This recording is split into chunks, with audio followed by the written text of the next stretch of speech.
नमस्कार दोस्तों। अपन पाचन तंत्र पढ़ रहे थे और पाचन तंत्र के अंदर अपन ने मुख्य गुहा जो था उसको पूरा कर लिया था। मुख्य गुहा के अंदर अपन ने जीभ, दांत, लार ग्रंथि, यवला इन सब के बारे में बातें की थी। और आज हम आहार नाल का दूसरा पार्ट जो ग्रास नली है उसके बारे में पढ़ते हैं। तो आहार नाल का दूसरा जो पार्ट है ग्रास नली।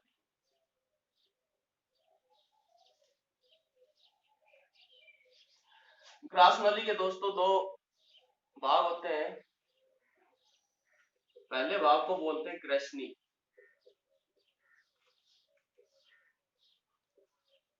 दूसरे भाग को बोलते हैं ग्रैसिका।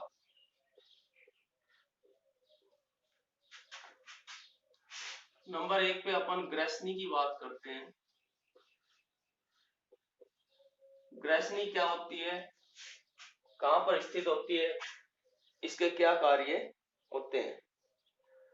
तो दोस्तों मुख्य जो अपना है यहाँ की, ये यहाँ से लेके और गर्दन की लंबाई तक, इसको बोलते हैं ग्रसनी। और गर्दन की लंबाई से लेके और वक्ष गुहा तक, इसको बोलते हैं ग्रैसिका। ये ग्रसनी और ये ग्रैसिका। तो ग्रसनी कहां से कहां तक स्थित होती है,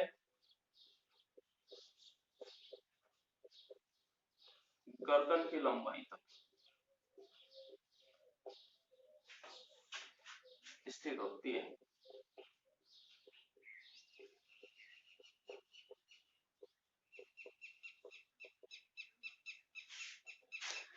ग्रसनी का कार्य क्या होता है,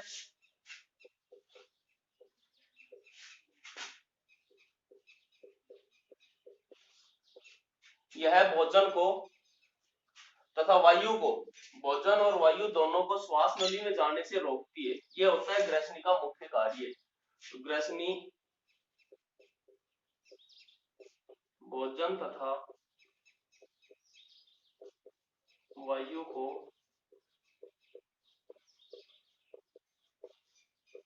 श्वास नली में जाने से रोकती है। ग्रसनी में कोई पाचन क्रिया नहीं होती है।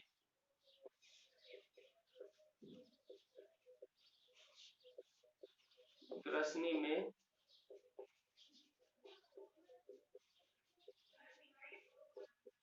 कोई पाचन क्रिया नहीं होती है। ग्रास नली के दो पार्ट होते हैं। नंबर एक पे अपन ग्रसनी के बारे में बात कर रहे थे, मुख्य गुहा से लेके और गर्दन की लंबाई तक, ये वाला जो हिस्सा है इसको अपन ग्रसनी बोलते हैं। और ग्रसनी भोजन तथा वायु को श्वास नली में जाने से रोकती है। ग्रसनी के अंदर कोई पाचन क्रिया नहीं होती है। उसके बाद अपन 2 नंबर पे बात करते हैं ग्रैसिका की।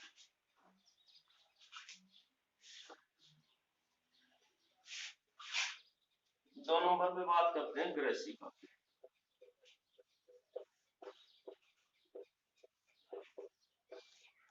यह स्थित कहां से कहां तक होती है, गर्दन की लंबाई से लेके वक्ष गुहा तक। यह गर्दन की लंबाई से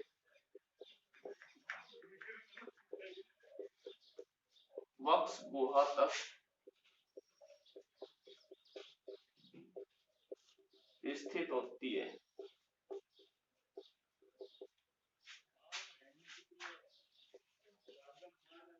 इसका दूसरा पॉइंट क्या बनता है, ग्रैसिका की दीवारों पर गोबलेट कोशिकाएं या गोबलेट कलश पाए जाते हैं, जिसके कारण भोजन आसानी से नीचे आ जाता है।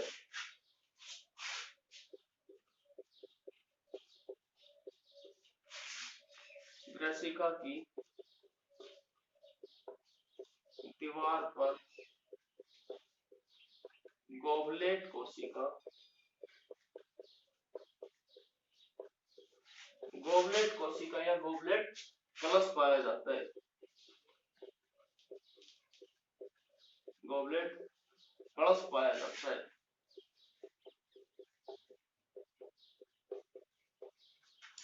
जिसके कारण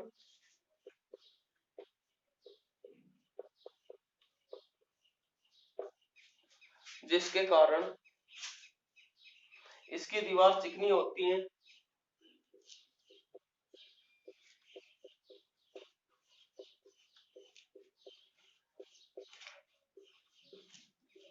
जिसके कारण इसकी दीवार चिकनी होती है। तो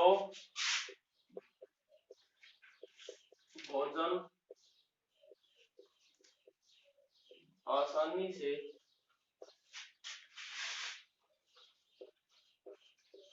नीचे चला जाता है।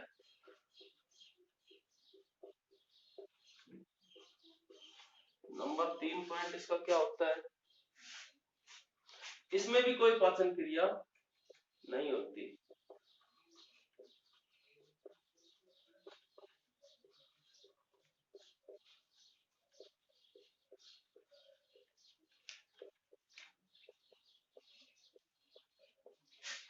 तो ग्रास नली के दोनों हिस्सों में कोई पाचन क्रिया नहीं होती।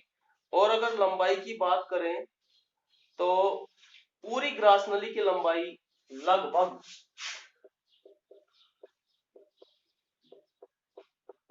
25 सेंटीमीटर होती है। कंप्लीट ग्रास नली की लंबाई लगभग 25 सेंटीमीटर होती है। तो ये थी ग्रास नली। ग्रास नली के दोनों हिस्सों की अपन ने बात की, ग्रसनी और ग्रेसिका की।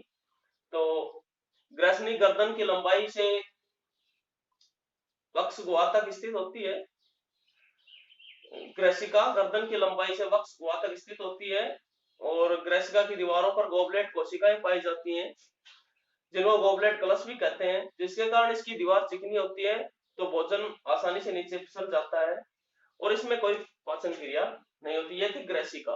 ग्रेसनी की बात करें तो ग्रेसनी मुख्य गुहा से लेकर और गर्दन की लंबाई तक स्थित होती है, इसमें भी कोई पाचन क्रिया नहीं होती। इसका कार्य होता है भोजन को तथा वायु को श्वास नली में जाने से रोकना। उसके बाद अपन बात करेंगे आहार नाल के तीसरे हिस्से अमाशय की।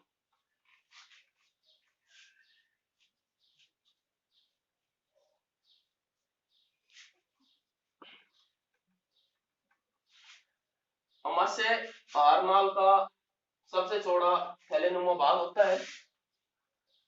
इसकी आकृति जे आकार की होती है।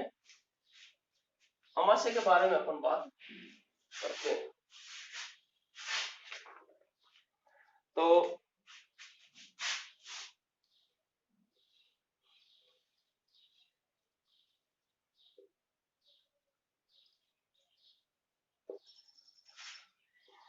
ये वाला जो हिस्सा है ये अमाशय होता है,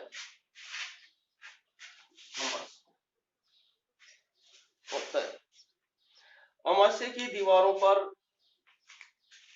जठर ग्रंथियां पाई जाती है।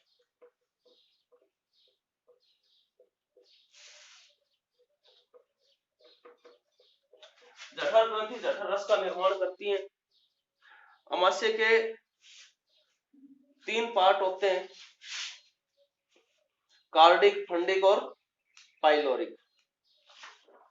कार्डिक, फंडिक और पाइलोरिक।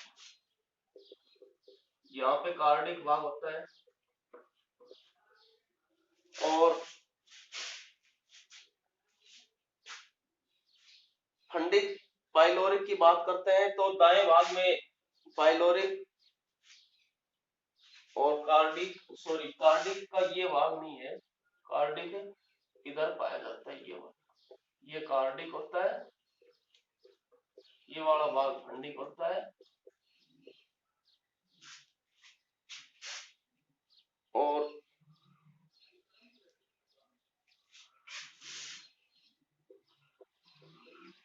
पाइलोरिक।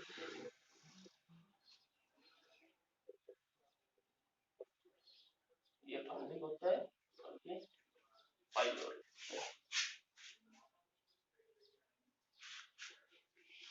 इसका मुख्य भाग जो होता है ये फंडिक होता है, ये भाग, इस भाग को मुख्य भाग बोलते हैं। सबसे विशेष एक इसमें काइम एंजाइम पाया जाता है, उसके बारे में बात करेंगे अपन। तो ये थी अपनी अमाशय। अमाशय की अब अपन डिटेल में बात करते हैं। तो अब लेते हैं अपन अमाशय। यह है आहार नाल का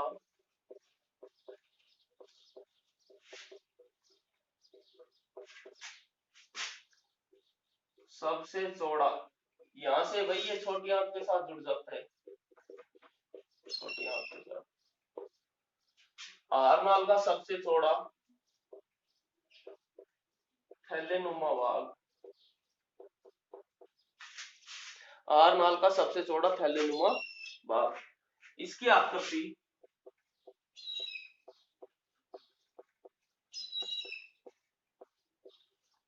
जे आकार की होती है।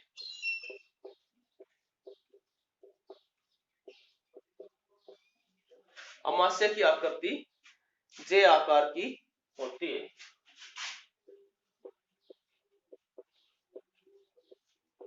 अमाशय के 3 भाग बताए हैं। नंबर 1 पे आता है कार्डिक, नंबर 2 पे आता है ये मुख्य भाग है, इसलिए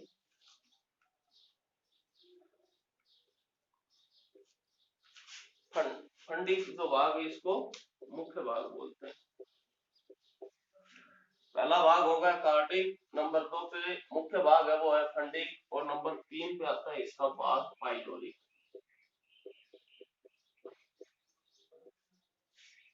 पाइलोरिक कार्डिक का कार्य क्या है? भोजन को वापस जाने से रोकना।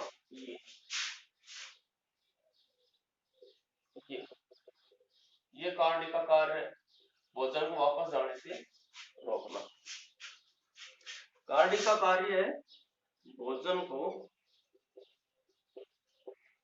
वापस जाने से रोकना, से रोकना। उसके बाद इसका जो मुख्य भाग है फंडिक, इसका कार्य क्या है? इसका कार्य है दोनों भागों के मध्य की संरचना है। यह है दोनों भागों के मध्य की संरचना है, दोनों भागों के बीच की संरचना है ये। पाइलोरिक अमाशय का दाहिना छोटा भाग है, यह है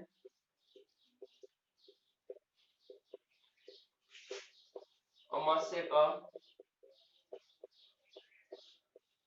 दाहिना छोटा भाग, दाहिना छोटा भाग, छोटा भाग है। अपन अमाशय की अब विशेष रूप से बात करते हैं। विशेष रूप से अमाशय की अपन बात करते हैं। अमाशय में विशेष क्या क्या है?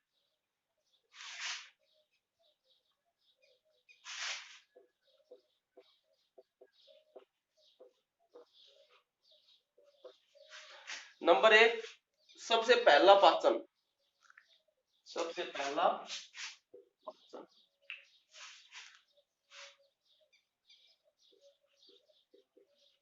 आहार नाल में, आहार नाल के अमाशय में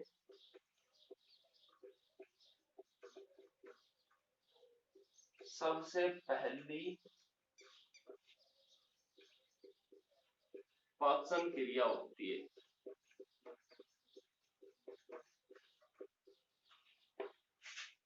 सबसे पहली पाचन क्रिया होती है। इसके कार्डिक का कार्य भोजन को वापस आने से रोकना हो गया था। अमाशय का मुख्य भाग अंडिक होता है। अमाशय का मुख्य भाग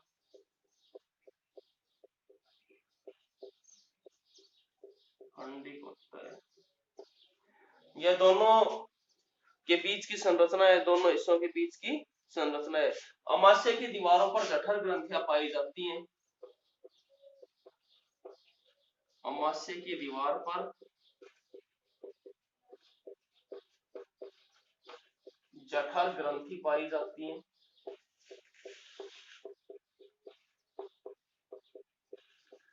और ये जठर जो ग्रंथि है, ये जठर रस का निर्माण करती है। जठर रस का निर्माण करती है। जठर ग्रंथि जठर रस का निर्माण करती है। जठर रस का कार्य क्या है? ये पाचन के लिए एंजाइमों को सक्रिय करता है। जठर रस पाचन के लिए एंजाइम को सक्रिय करता है। एंजाइमों को सक्रिय करता है। जठर रस का कार्य है एंजाइमों को सक्रिय करना। और जठर रस में कौन सा एंजाइम सक्रिय होता है? तो जठर रस में कौन सा एंजाइम सक्रिय होता है? तो वो सक्रिय एंजाइम है पेप्सिन।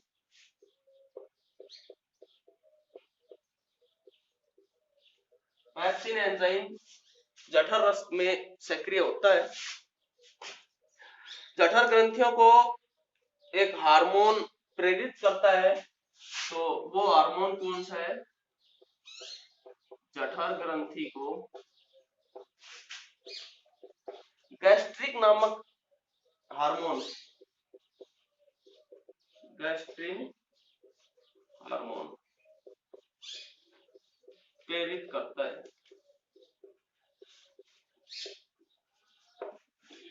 जठर ग्रंथि को गैस्ट्रिक नामक हार्मोन प्रेरित करता है। जठर रस का मान, जठर रस का पीएच मान,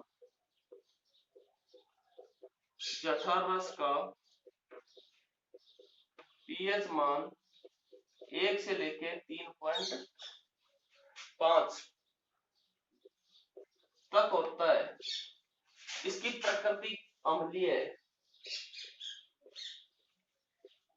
जठर रस की प्रकृति अम्लीय होती है। अमाशय के नीचे यहाँ पे अग्नाशय होता है।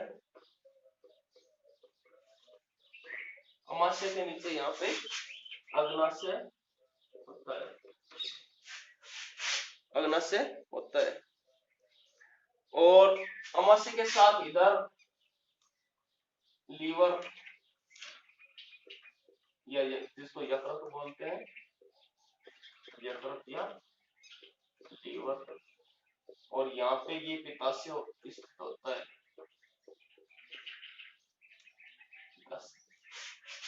तो अमाशय के साथ नीचे अग्नाशय स्थित होता है तथा दूसरी तरफ लीवर या पित्ताशय स्थित होता है। और अमाशय का जो निचला हिस्सा है वो छोटी आंत से जुड़ा हुआ। तो ये तो थी अमाशय। अब छोटी आंत की बात करते हैं। मानव शरीर में छोटी आंत नाम की तरह सबसे बड़ी होती है। छोटी आंत का आकार सी आकार का होता है। छोटी आंत के 3 भाग होते हैं। इन सब के बारे में अपन बात करते हैं। ये वाला हिस्सा आ गया अपना छोटी आंत। आर नाल का अगला हिस्सा छोटी आंत। छोटी आंत पाचन तंत्र का एक अत्यंत महत्वपूर्ण अंग है। सी आकार का होता है।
छोटी आंत सी आकार की होती है, अमाशय के साथ जुड़ी होती है इधर से। तो ये हो गई छोटी आंत। छोटी आंत के यहाँ पे परिशिष्ट जिसको अपेंडिक्स बोलते हैं, ये फिर बड़ी आंत के साथ जुड़ के मलाशय और गुदा द्वारा जुड़ जाती है।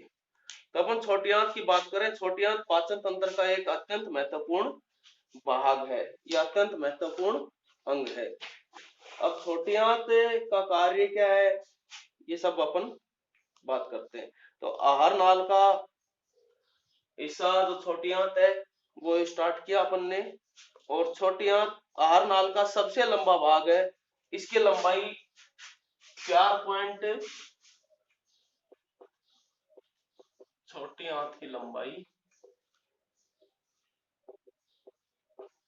4.5 से लेकर 6 मीटर तक होती है। 4.5 से लेकर 6 मीटर की होती है, तथा मानव में इसकी औसत लंबाई 7 मीटर मानी गई है। औसत लंबाई 7 मीटर मानी गई है, 7 मीटर मानी गई है। छोटी आंत के हिस्से कौन कौन से हैं? एक नंबर पे तो आता है ग्रहणी, ये जो अमाशय के साथ जुड़ा होता है यहाँ पे,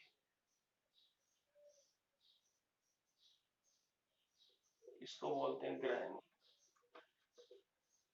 दूसरा हिस्सा है मध्यांतर। तीसरा जो हिस्सा है उसको बोलते हैं शेषांतर। शेषांतर। मध्यांतर को अग्र क्षुधांतर भी बोलते हैं और शेषांतर को क्षुधांतर भी बोलते हैं। तो आहार नाल का सबसे लंबा भाग है, इसकी लंबाई 4.5 से लेकर 6 मीटर तक होती है। औसत लंबाई मानव में इसकी 7 मीटर मानी गई है।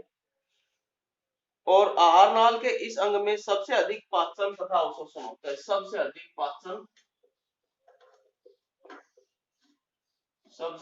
पाचन व अवशोषण होता है। पाचन और अवशोषण सबसे अधिक होता है। छोटी आंत को 3 भागों में बांटा गया है।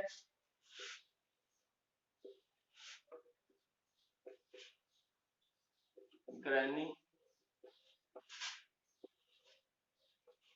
मध्यांतर,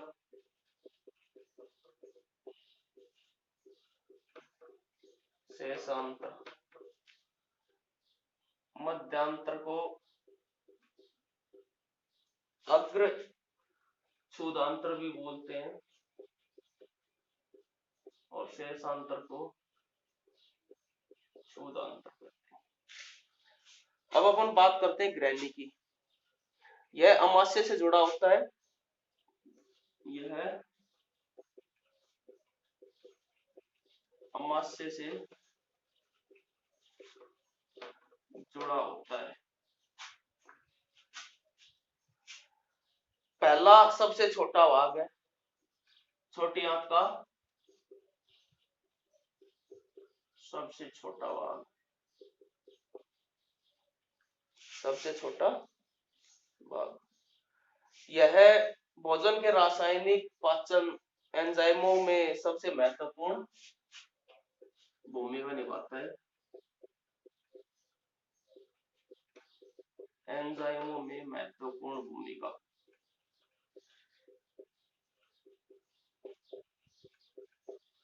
निभाता है। उसके बाद आता है मध्यांतर। छोटी आंत के बीच का भाग है और ग्रहणी में पचित आहार का अवशोषण करता है। यह है ग्रहणी में पचित भोजन का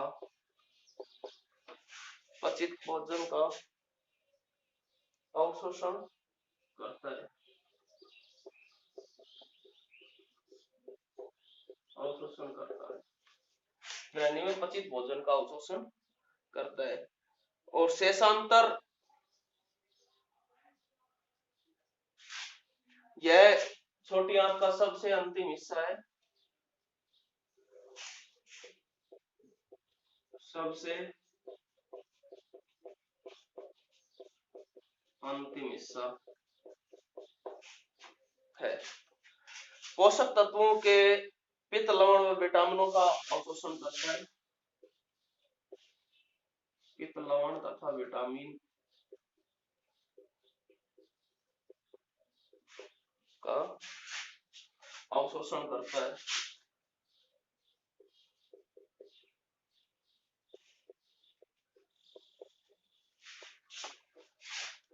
सबसे अंतिम हिस्सा है, पित्त, लवण, विटामिनों का अवशोषण करता है। तो छोटी आंत हो गई, उसके बाद आती है बड़ी आंत।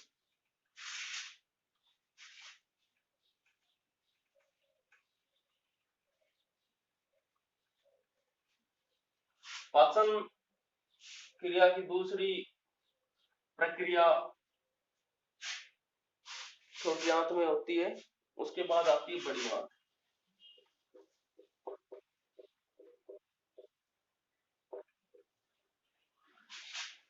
ये वाला जो हिस्सा है ये बड़ी आंत का हिस्सा है। बड़ी आंत के साथ साथ मलाशय और गुदाद्वार से जुड़ी होती है। ये मलाशय तथा गुदाद्वार से यह जुड़ी होती है और इसके भी दो भाग होते हैं। तो बड़ी आंत की लंबाई कितनी होती है?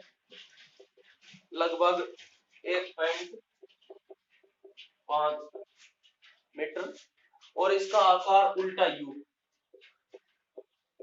इसका आकार उल्टा यू,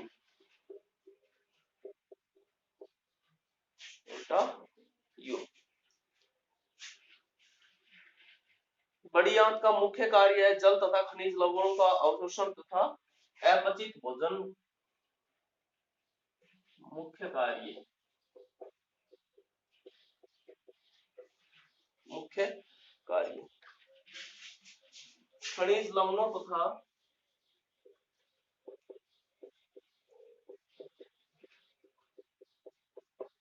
खनिज लवणों तथा जल का अवशोषण,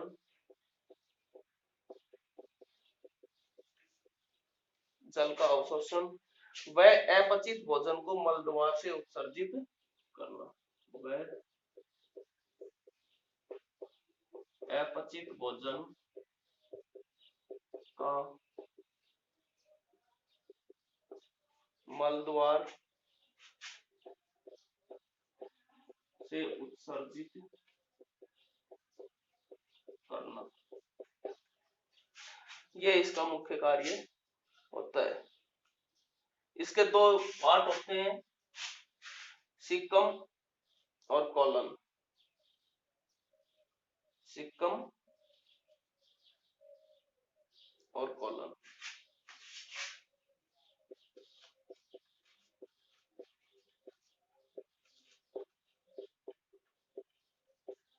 सिक्कम और कॉलन, ये दोनों आहार रस का अवशोषण करते हैं।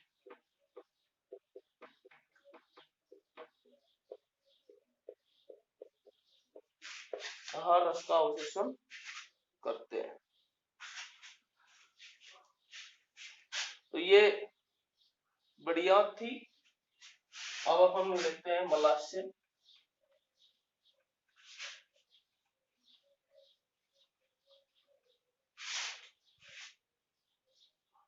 मलाशय और गुदाद्वार। पहले तो लेते हैं मलाशय।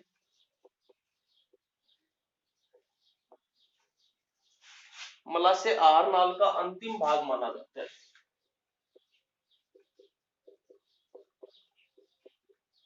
आहार नाल का अंतिम भाग, इसकी लंबाई लगभग 20 सेंटीमीटर होती है। मलाशय की लंबाई लगभग 20 सेंटीमीटर होती है।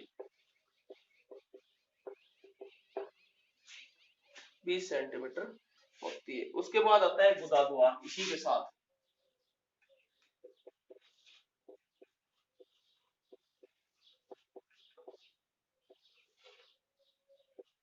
गुदाद्वार मलाशय के अंतिम जो 3 सेंटीमीटर का भाग है, मलाशय का अंतिम 3 सेंटीमीटर का भाग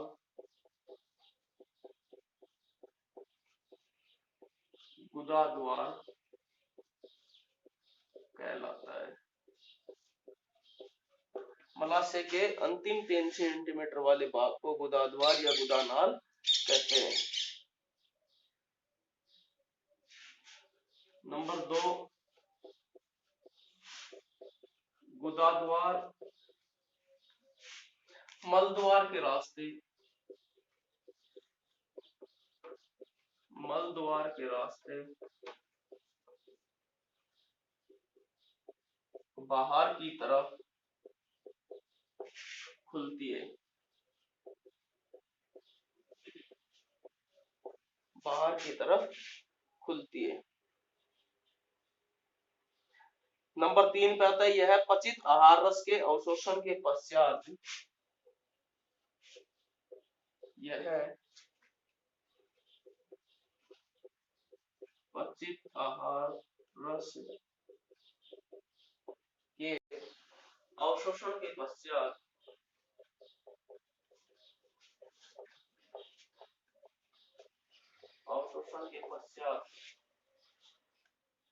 शेष रहे अपशिष्ट पदार्थ को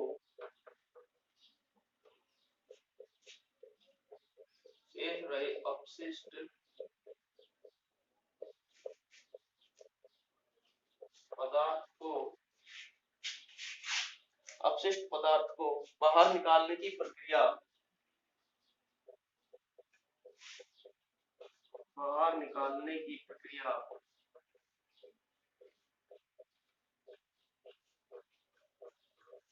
बाहर निकालने की प्रक्रिया पर नियंत्रण करती है, प्रक्रिया पर नियंत्रण करती है, बाहर निकालने की प्रक्रिया पर नियंत्रण करती है। और इसका अंतिम हिस्सा है उसको कहते हैं मलद्वार पर आकर आहार नाल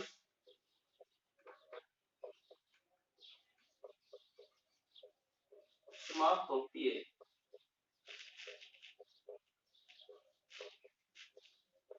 आहार नाल का अंतिम हिस्सा मलाशय को ही मान लेते हैं और मलाशय का अंतिम 3 सेंटीमीटर का जो हिस्सा है वो गुदाद्वार होता है। तो दोस्तों आज अपना पाचन तंत्र खत्म हो गया है। अब इसके साथ अपन अपनी क्लास को खत्म करते हैं।